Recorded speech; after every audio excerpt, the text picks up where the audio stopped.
Hello friends, ഇന്നത്തെ video എന്ന് പറയുന്നത് ഒരു ഫൈബർ റിച്ച് ആയിട്ടുള്ള ദോശയുടെ റെസിപ്പിയാണ്. ഞാനൊരു 10 ചക്കച്ചുള എടുത്തു വെച്ചിട്ടുണ്ട്, കുറച്ച് പച്ചരി കുതിർത്ത് വെച്ചിട്ടുണ്ട്. അതിനോടൊപ്പം തന്നെ 2-3 ചെറിയ ഉള്ളി, അതുപോലെ ചെറിയൊരു ഇഞ്ചി കഷ്ണം, കുറച്ച് മുരിങ്ങയില, പിന്നെ ഒരു 2 കാന്താരിയാണ് എടുത്തു വെച്ചിരിക്കുന്നത് കേട്ടോ. കാന്താരി ഇല്ലെങ്കിൽ നിങ്ങൾക്ക് പച്ചമുളക് എടുക്കാം. അതുപോലെ തന്നെ ഒരു തണ്ട് കറിവേപ്പില, ഒരു തണ്ടെന്ന് പറഞ്ഞാൽ ഒരു ചെറിയൊരു ബ്രാഞ്ച് തന്നെ എടുത്തിട്ടുണ്ട്. അതിൻ്റെ ഒരു തണ്ടാണ് ഞാൻ ഈ ചക്ക അരിഞ്ഞ് ചെറിയ കഷ്ണങ്ങളാക്കി അരിഞ്ഞ് മിക്സിയുടെ ജാറിലേക്ക് ഇടുമ്പോൾ കറിവേപ്പിലയും ഇടുന്നുണ്ട്.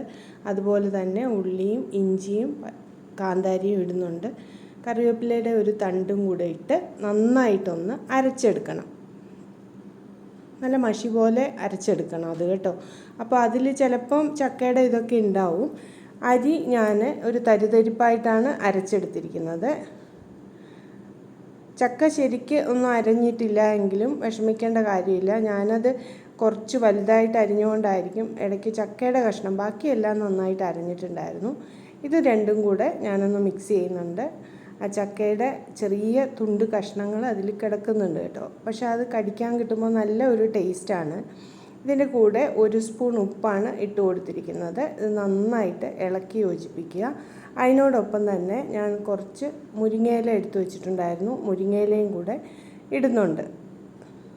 ഉപ്പ് നല്ലവണ്ണം യോജിപ്പിച്ചതിന് ശേഷം നമുക്ക് മുരിങ്ങയില ഇട്ട് കൊടുക്കാം. നല്ല ഫ്രഷ് ആയിട്ടുള്ള മുരിങ്ങയിലയാണ് ഞാൻ എടുത്തിരിക്കുന്നത്. അതും കൂടി ഇട്ട് കൊടുക്കും. മുരിങ്ങയില ഇടുമ്പോൾ ഒരു നല്ല ഹെൽത്തിയാണ്, നല്ലൊരു മണവും നല്ലൊരു സ്വാദും വരും കേട്ടോ ഈ ദോശയ്ക്ക്.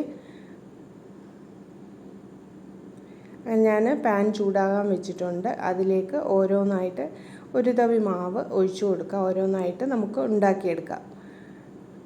മാവ് ഒഴിച്ച് ചെറുതായിട്ടൊന്ന് പരത്തി കൊടുക്കണം. ഒരുപാട് വൃത്തത്തിൽ അങ്ങ് പരത്തണ്ട. ഒന്ന് ബബിൾസ് വന്ന് കഴിയുമ്പോൾ ഞാനൊന്ന് അടച്ചു വെച്ചിട്ടുണ്ട് കേട്ടോ. അടച്ചു വെച്ച് കുക്ക് ചെയ്യുക. എന്നിട്ട് ആ അടപ്പെടുത്തിട്ട് കുറച്ച് വെളിച്ചെണ്ണ ഒഴിച്ചു കൊടുക്കുന്നുണ്ട്. നിങ്ങൾക്ക് നെയ്യ് വേണമെങ്കിൽ ഒഴിച്ചു കൊടുക്കാം. പക്ഷേ വെളിച്ചെണ്ണ ഒഴിക്കുമ്പോഴാണ് ഒന്നുകൂടെ സ്വാദായിട്ട് എനിക്ക് തോന്നിയിട്ടുള്ളത്. പച്ച ചക്കയല്ലേ, അപ്പം അതിൻ്റെ ഒരു സ്വാദുള്ളതുകൊണ്ട് നെയ്യേക്കാളും നല്ലത് വെളിച്ചെണ്ണ തന്നെ ആയിരിക്കും. അങ്ങനെ ഞാനിത് തിരിച്ചിടുന്നുണ്ട്.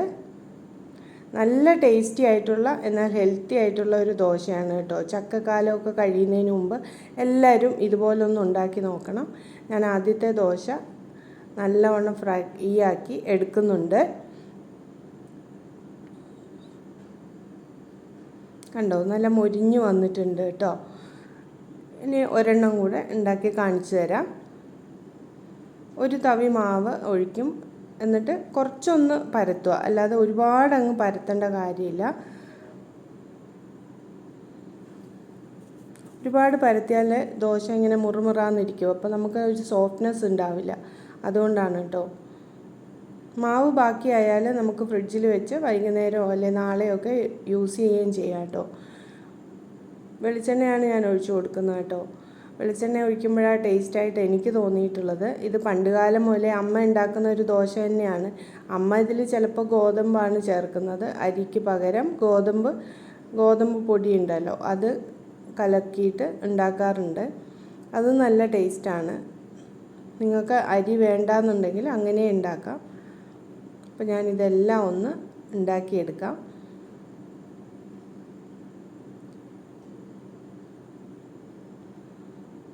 അതിൻ്റെ കൂടെ ഒരു ചട്നിയും ഞാൻ തയ്യാറാക്കുന്നുണ്ട്. അതിനായിട്ട് ഒരു മാങ്ങയാണ് എടുത്ത് വെച്ചിരിക്കുന്നത്.